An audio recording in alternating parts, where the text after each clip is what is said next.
Hello kids. आज अपन concepts of gene के ऊपर बात करेंगे और उसमें हम आज क्लासिकल कॉन्सेप्ट के ऊपर कंसंट्रेट करेंगे। सबसे पहले तो हम ये देखें कि जीन्स होते क्या हैं।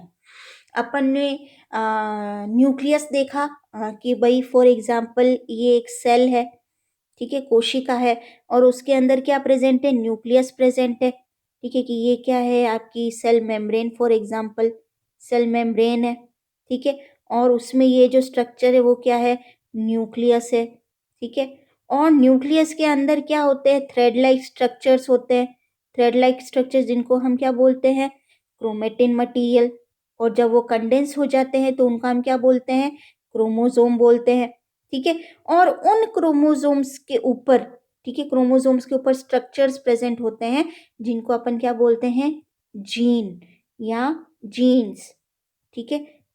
जो कि एक हेरिडिटरी यूनिट है, जिस क्या है वो एक हेरिडिटरी यूनिट है, ठीक है। और ये रिस्पॉन्सिबल है कि जो भी कैरेक्टर है उसको एक्सप्रेस करने के लिए ये रिस्पॉन्सिबल होती है। तो डेफिनेशन ऑफ जीन की अगर अपन बात करें, यहाँ पर आपने स्ट्रक्चर में, यहाँ पर भी एक स्ट्रक्चर दिया हुआ है, इसमें सेल बता रखा है, उसमें न्यूक्लियस बता रखा है, क्रोमोसोम्स बता रखे। क्रोमोसोम्स को जब आप अनकॉइल करते हो तो अनकॉइल करने के बाद आपको क्या दिख रहा है कि ये हेलिकल स्ट्रक्चर दिख रहा है। हेलिकल स्ट्रक्चर फिर जब आप ट्रांसक्रिप्शन और ट्रांसलेशन की बात करते हो, ट्रांसक्रिप्शन और ट्रांसलेशन में क्या होता है कि जो डीएनए होता है, ठीक है, डीएनए जो होता है वो कॉपी होता है और एक उसकी जो इंफॉर्मेशन होती है वो एमआरएनए पर आती है, ठीक है। इसको हम क्या बोलते हैं, ट्रांसक्रिप्शन, ठीक है। ट्रांसक्रिप्शन इस प्रोसेस को हम बोलते हैं कि जो इंफॉर्मेशन है वो एमआरएनए पर आएगी।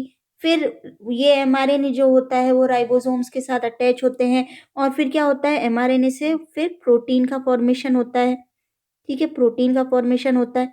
ये क्या कहलाता है, ट्रांसलेशन प्रोसेस, ठीक है। तो यहाँ आप देख सकते हैं कि ये यहाँ पर ये जीन्स प्रेजेंट है, ठीक है, ये कोड करेंगे और यहाँ पर क्या फॉर्म होगा, प्रोटीन होगा। प्रोटीन क्या है, एक्सप्रेस कर रहा है, जो इंफॉर्मेशन है जीन के ऊपर उसको क्या कर रहा है, एक्सप्रेस कर रहा है वो प्रोटीन के फॉर्म में।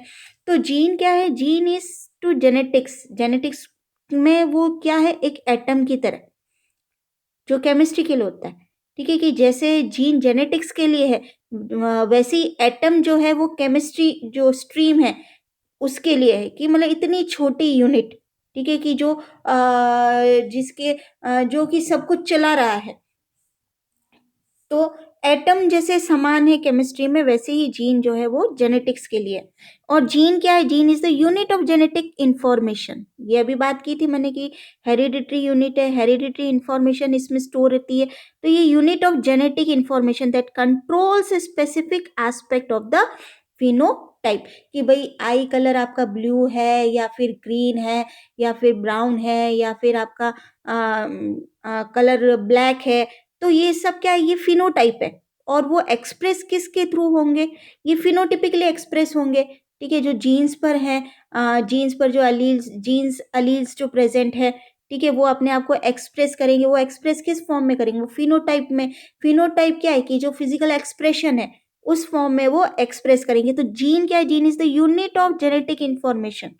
ये यूनिट है genetic information that controls a specific aspect of the phenotype, ठीक है। तो gene is the unit of genetic information that specifies the synthesis of one polypeptide. हमने ये देखा कि यहाँ पर डीएनए फॉर्म हुआ है, डीएनए से फिर ट्रांसक्रिप्शन और ट्रांसलेशन होकर प्रोटीन का फॉर्मेशन हुआ है। तो ये जीन क्या है, यूनिट है genetic information that specifies the synthesis of one polypeptide.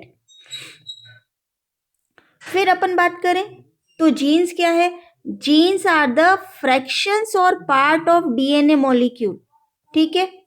Genes are क्या है, fractions and part of DNA molecule. Okay, यहां से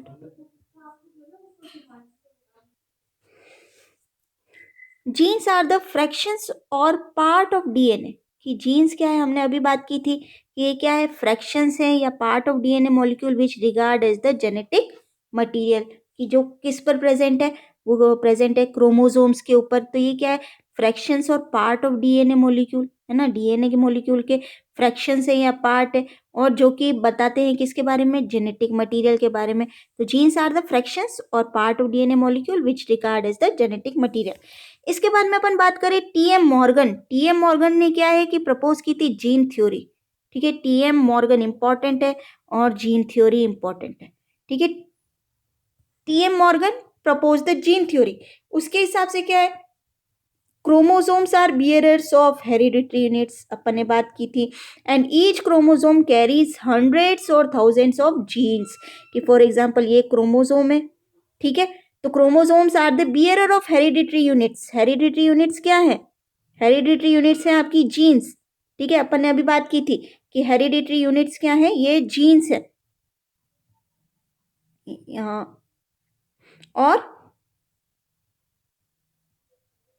और ईच क्रोमोसोम कैरीज हंड्रेड्स और थाउजेंड्स ऑफ जीन्स। ये अगर अपन बात करें, ये यहाँ पर जो जगह जहाँ पर जीन्स प्रेजेंट होते हैं उसको अपन क्या बोलते हैं, लोकस।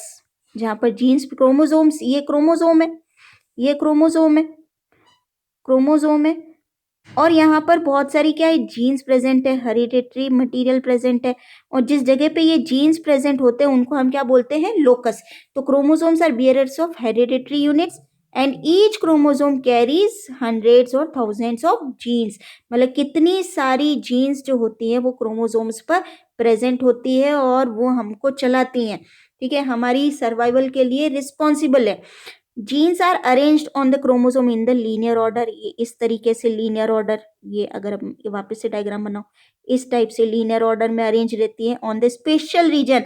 अभी बताया था मैंने, उसको क्या बोलते हैं हम, लोकस, ठीक है। Genes are arranged on the chromosome in the linear order में है, एंड ऑन स्पेशल रीजन, जिनको, और स्पेशल रीजन जहां पर जीन्स प्रेजेंट होती है उनको हम बोलते हैं क्या, लोकस। हिस्ट्री की अगर अपन बात करें, हिस्ट्री में तो gene was coined by W Johansson in 1909, important है, ठीक है। जीन है वो कॉइन किया था किसने, डब्ल्यू जोहानसन ने 1909। उसके बाद में ई आर गेरोड, इन्होंने प्रपोज की थी एक हाइपोथेसिस जिसको हम one gene one product hypothesis बोलते हैं, कि एक जीन और एक प्रोडक्ट, ये एक हाइपोथेसिस जो थी वो ई आर गेरोड ने दी थी। फिर जीन थ्योरी किसने दी थी, टीएच मॉर्गन ने, अभी अपन ने बात की थी, ठीक है। ये TH Morgan propose the gene theory, ठीक है।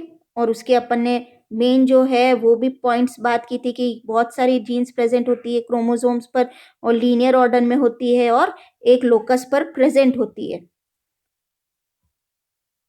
वो जीन थ्योरी टीएच मॉर्गन ने प्रपोज की थी 1911 में। इसके अलावा एल पॉलिंग और Ingram 1949 establish the role of genes in the protein synthesis. उन्होंने ये रोल बताया कि भाई जीन्स का रोल होता है इन प्रोटीन सिंथेसिस। हमने बताया था कि भाई डीएनए है, फिर उससे एमआरएनए पर इंफॉर्मेशन प्रेजेंट होती है, फिर उससे प्रोटीन का फॉर्मेशन होता है, और ये प्रोटीन जो है वो क्या है, एक्सप्रेशन है। यहाँ आप देख सकते हैं ये एक डबल हेलिकल स्ट्रक्चर है, ठीक है, डबल हेलिकल स्ट्रक्चर है, और यहाँ पर आप देख सकते हैं ये जीन लेबल किया हुआ है। फिर जी डब्ल्यू बीडल और ई एल टॉटम या बीडल एंड टॉटम जिन्हें हम बोलते हैं 1948, इन्होंने प्रपोज की थी one gene one enzyme hypothesis, one gene one enzyme hypothesis.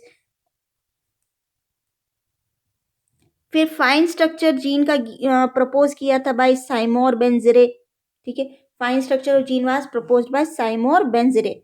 यानोफ्स्की 1965 proposed one gene one cistron, sorry one gene cistron one polypeptide hypothesis. और जीन कॉन्सेप्ट जो है वो गिवन बाय सट्टन, ठीक है, इंपॉर्टेंट है कि जीन कॉन्सेप्ट किसने दिया था, gene concept was given by सट्टन।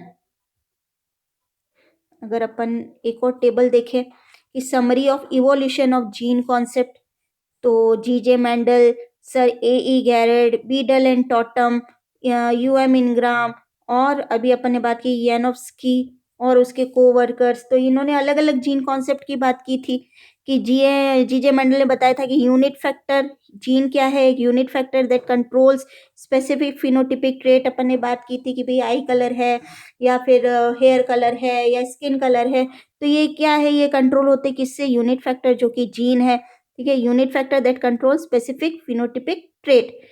फिर बीटल टॉटम में one gene one enzyme hypothesis, one gene one enzyme theory, फिर one gene one polypeptide theory भी दी गई, ठीक है, और gene is a unit of recombination बताया गया। स्ट्रक्चर ऑफ जीन अगर अपन देखें तो आपको यहाँ दिख रहा है ये क्रोमोसोम है, और यहाँ पर ये डबल हेलिकल स्ट्रक्चर है, डीएनए है। यहाँ पर आपको दिख रहा है ये जीन 1 और ये जीन 2 को लेबल किया हुआ है, ठीक है। तो पार्ट ऑफ जीन अगर अपन देखें, पार्ट्स ऑफ जीन, तो इसमें कौन कौन से होते हैं, एक कोडिंग रीजन होता है, एक नॉन कोडिंग रीजन होता है, और एक रेगुलेटरी सीक्वेंस होती है। यहाँ आप देख सकते हैं कोडिंग रीजन को हम एक्सोन्स भी बोलते हैं, नॉन कोडिंग रीजन को हम इंट्रोन भी बोलते हैं, और रेगुलेटरी सीक्वेंस। तो जीन जो होते हैं, अगर अपन पार्ट्स की बात करें, स्ट्रक्चर ऑफ जीन की बात कर रहे हैं अपन, ठीक है, तो स्ट्रक्चर ऑफ जीन में अगर अपन पार्ट ऑफ जीन की बात करें तो जीन जो है वो consist of 3 types of nucleotide sequence. Nucleotide sequence अपन जानते हैं कि भाई प्यूरिन्स और पिरिमिडिन्स जो है वो सीक्वेंस बनाते हैं। अपन ने जब बात की थी डीएनए हेलिकल स्ट्रक्चर की बात की थी, तो अपन ने देखा था कि जो न्यूक्लियोटाइड है वो शुगर और पेंटोज और नाइट्रोजनस बेसिस से मिलकर बनता है, ये अपन ने देखा था, ठीक है। तो यहाँ पर जीन जो है वो कंसिस्ट होती है 3 टाइप्स ऑफ न्यूक्लियोटाइड सीक्वेंस से। एक होता है क्या, मतलब जीन, मतलब आप वापस से समझिएगा, अपन स्ट्रक्चर ऑफ जीन की बात कर रहे हैं, जीन, ठीक है, और जीन जो है वो consist of 3 types of nucleotide sequence, 3 types of nucleotide sequence, 3 types of nucleotide sequence जो होती है वो पाई जाती है। एक होता है क्या, एक होता है एक्सोन जो कि कोडिंग रीजन है, एक होता है इंट्रोन जो कि नॉन कोडिंग रीजन है, और एक होता है क्या, रेगुलेटरी सीक्वेंस, एक होता है रेगुलेटरी सीक्वेंस, ठीक है। तो कोडिंग रीजन या एक्सोन वो होता है जो स्पेसिफाई करता है सीक्वेंस ऑफ अमीनो एसिड। यहाँ पर आपको दिख रहा है ये एक्सोन, ये एक्सोन, ये एक्सोन, ठीक है, ये क्या है, कोडिंग रीजन है, ठीक है, कोडिंग रीजन जो कि स्पेसिफाई करते हैं सीक्वेंस ऑफ अमीनो एसिड। फिर आपको यहाँ दिख रहे इंट्रॉन, ये इंट्रॉन, 2 एक्सोन के बीच में एक इंट्रॉन दिख रहा है आपको, यहाँ पर भी और यहाँ पर भी, तो ये नॉन कोडिंग रीजन है, और ये कोई भी अमीनो एसिड को ये स्पेसिफाई नहीं करते, which do not specify amino acid, ठीक है। और रेगुलेटरी सीक्वेंस, रेगुलेटरी सीक्वेंस जो कि प्ले करती है role in determining when and where the protein is made and how much is made. मतलब रेगुलेटरी सीक्वेंस जो है वो ये डिटरमाइन करती है कि कब और कहाँ पर प्रोटीन बनाया जाएगा और कितनी मात्रा में बनाया जाएगा, determining when and where the protein is made and how much is made. फिर अपन बात करें सिंपल जीन क्या होती है। Simple gene have a coding sequence of base in one DNA strand, ठीक है। सिंपल जीन वो होती है जिनमें की होती है कोडिंग सीक्वेंस ऑफ बेसिस, ठीक है, इन one DNA strand. Upstream the coding region the promoter is present, यहाँ पर आप देख सकते हैं ये प्रमोटर रीजन, और यहाँ पर आप देख सकते हैं downstream the termination region is present, यहाँ पर आप देख सकते हैं टर्मिनेशन रीजन।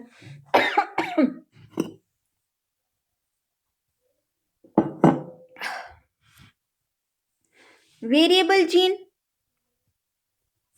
कुछ जो पॉलीपेप्टाइड्स होती हैं are coded not by one gene but they are coded by more than one gene present on the same और डिफरेंट क्रोमोसोम। मतलब कुछ जो पॉलीपेप्टाइड्स होती है, हम ये जानते हैं कि डीएनए फिर एमआरएनए, मतलब सेंट्रल डॉगमा की अगर अपन बात करें कि डीएनए से फिर एमआरएनए और एमआरएनए से पॉलीपेप्टाइड, तो कुछ जो पॉलीपेप्टाइड होती हैं, ठीक है, वो कोड होती है नॉट बाय वन जीन, एक ही जीन से नहीं, but they are coded by more than one gene present on the same और डिफरेंट क्रोमोसोम। मतलब एक से अधिक जीन जो होंगी वो रिस्पॉन्सिबल होंगी उनके कोडिंग के लिए, ठीक है। वो जो जीन्स होती है वो एक ही क्रोमोसोम पे प्रेजेंट हो, ये जरूरी नहीं है, वो दूसरे क्रोमोसोम्स भी पर भी प्रेजेंट हो सकती हैं, ठीक है। तो certain polypeptides are coded not by one gene but they are coded by more than one gene present on the same or different chromosomes. फिर ट्रांसपोजोन्स जीन, ये ट्रांसपोजोन्स जीन या जिनको हम जंपिंग जीन्स भी बोलते हैं, इंपॉर्टेंट है। ट्रांसपोजोन gene क्या है या जंपिंग जीन क्या है? वो जीन जो कि अपनी जगह पर नहीं रहती, वो एक जगह से दूसरी जगह मूव कर सकती है, उनको हम क्या बोलते हैं? Transposable elements. ये इनको जंपिंग जीन या फिर ट्रांसपोजोन्स भी बोलते हैं। ये वो सीक्वेंस है ऑफ डीएनए दैट मूव और jump from one location in genome to another. ठीक है, कि भाई ये जो भी जीनोम है या सीक्वेंस है, क्रोमोसोम है, ठीक है, उसमें या क्रोमोसोमल सीक्वेंस में एक जगह से ये दूसरी जगह पर जंप करती है या मूव करती है। इनको हम क्या बोलते हैं? ट्रांसपोजेबल एलिमेंट्स या जंपिंग जीन या फिर ट्रांसपोजोन। फॉर एग्जाम्पल आप यहाँ देख सकते हैं ये GTAGT, ठीक है, यहाँ पर आप देख सकते GTAGT, फिर CATCA और यहाँ पर आप देख सकते हैं CATCA। ये सेंट्रल सीक्वेंस है, ठीक है, और ये ट्रांसपोजेबल एलिमेंट है। ठीक है, तो ट्रांसपोजेबल एलिमेंट वो सीक्वेंस है या जंपिंग जीन या ट्रांसपोजोन वो सीक्वेंस है डीएनए की जो कि मूव कर रही है या जंप कर रही है from one location in genome to another. उसके बाद में अपन बात करें तो genes are both the basic functional unit and the smallest genetic structural unit. ठीक है, ये भी हम जानते हैं कि जीन्स क्या है? बेसिक फंक्शनल यूनिट के साथ साथ क्या है? स्मॉलेस्ट जेनेटिक स्ट्रक्चरल यूनिट भी है। Unit 9 until 1940 the gene was considered as the basic unit. ठीक है, 1940 तक ये जाना गया था कि जीन जो है वो कंसिडर की गई थी as a basic unit of genetic information as defined by the following criteria. Unit of function controlling the inheritance of one character और फिनोटिपिक एट्रीब्यूट। जीन्स क्या थी? यूनिट थी फंक्शन की, वो कंट्रोल कर रही थी, कंट्रोल द इनहेरिटेंस ऑफ एक कैरेक्टर को या फिनोटिपिक एट्रीब्यूट को। और unit of structure operationally defined by recombination and by mutation. यहाँ आप देख सकते हैं कितना अच्छा डायग्राम दे रखा है। Classical definition of gene, classical definition of gene में देख सकते हैं आप, ये क्रोमोसोम दिया हुआ है, यहाँ पर आप देख सकते हैं ये जीन्स को अलग अलग मार्क किया हुआ है और यहाँ पर आप देख सकते हैं लीनियर ऑर्डर में अरेंज्ड है और ये जगह जहाँ पर ये जीन्स प्रेजेंट है उसको हम क्या बोलते हैं? लोकस, ये स्पेसिफिक प्लेस है। तो gene is the unit of function. One gene specifies one character, one gene जो है वो स्पेसिफाई करती है वन कैरेक्टर, इसके अलावा रिकॉम्बिनेशन और म्यूटेशन।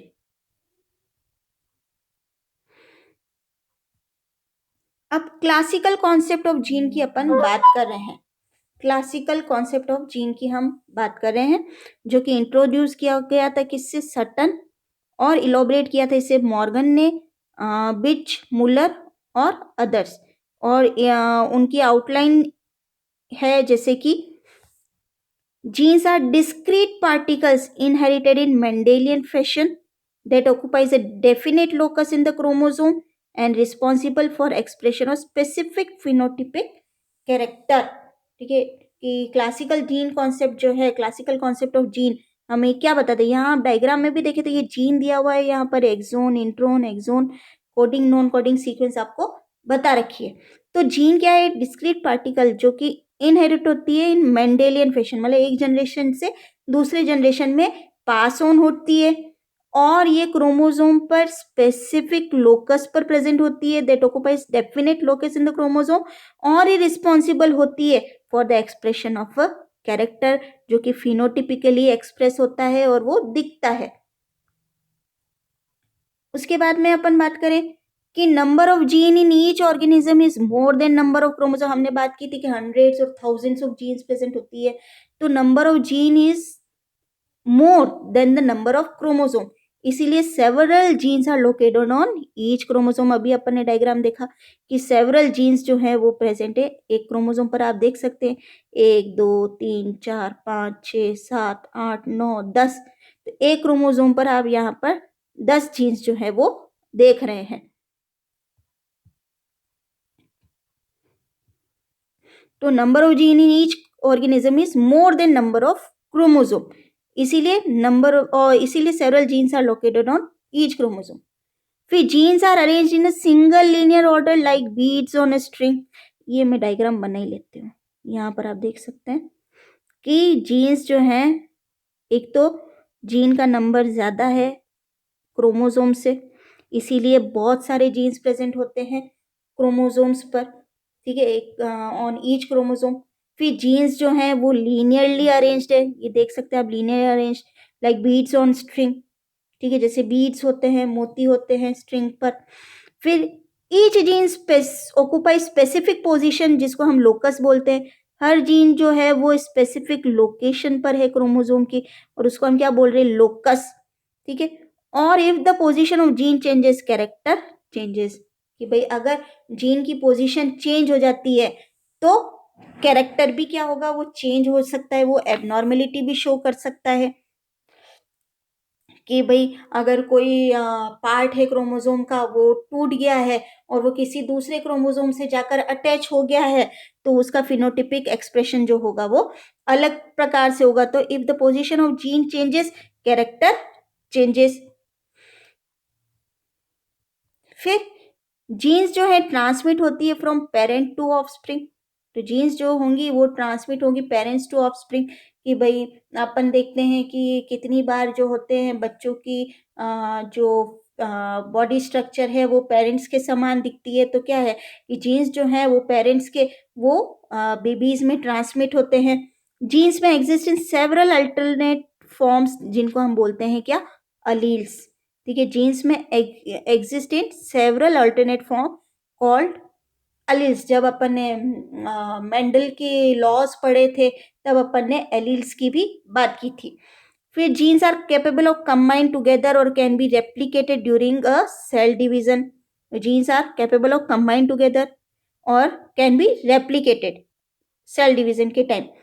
जीन्स में undergo for sudden change in position and composition और कॉल्ड म्यूटेशन। कि जब सडन चेंज होता है पोजीशन में या कंपोजिशन में, कि अपन ने देखा था कि पॉइंट म्यूटेशन की अपन ने बात की थी, तो ये म्यूटेशंस के लिए भी हो सकता है। तो जीन्स में undergo for sudden change in position and composition, जिसको अपन म्यूटेशन बोलते हैं। Genes are capable of self duplication, producing their own exact copies, जो कि जरूरी है। तो बच्चों आज अपन ने बात की classical concept of gene. Classical concept of gene की बात की अपन ने, और इसमें अपन ने कॉन्सेप्ट ऑफ जीन में क्लासिकल कॉन्सेप्ट की बात की, डेफिनेशन ऑफ जीन की बात की, अपन ने gene theory T M Morgan की बात की। उसके अलावा अपन ने देखा कि gene was coined by W Johannsen, और जीन कॉन्सेप्ट जो है वो गिवन बाय सटन। और अपन ने अलग अलग साइंटिस्ट और उनके जीन कॉन्सेप्ट की बात की, स्ट्रक्चर की बात की, सिंपल ट्रांसपोजोन्स की बात की अपन ने, सिंपल जीन की बात की, वेरिएबल जीन्स की बात की, और हमने क्लासिकल कॉन्सेप्ट को लिया, क्लासिकल डेफिनेशन ऑफ जीन, और अलग उसके अलग अलग पॉइंट्स को आज हमने देखा। तो आगे अपन जीन कॉन्सेप्ट को कंटिन्यू करेंगे। आशा है कि आपको टॉपिक सही लगा होगा। धन्यवाद, थैंक यू।